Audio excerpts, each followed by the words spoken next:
চলো গাইস, আজকে একটা সিএস ম্যাচ খেলা যাক। তো শুরু হয়ে গেল। প্রথমে খুব ভালোই খেলতেছিলাম, একটা নকও হয়ে গেল। তো প্রস্তুতিটা খুব ভালোই ছিল, ফার্ম দিয়ে দিলাম। ওখানে আমার টিমমেটটা মারতেছে খুব ভাবে।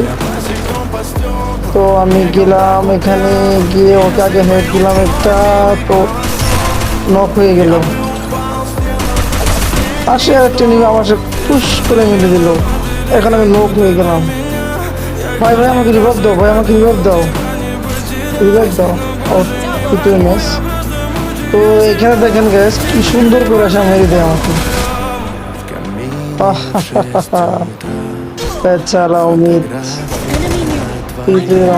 এখানেও খুব বাজেভাবে মেরে দিচ্ছে আমার, যেটা বলার মতো নয়। এখানেও খুব বাজেভাবে মারছে আমাকে, দুইটা মিলে তো এই ম্যাচটা তো শুধু মার খেয়েই গেলাম, মানে এত মার খেয়েছি বলার ভাষা নেই। এই সময় কথা আমাকে এখান থেকে টুমটুম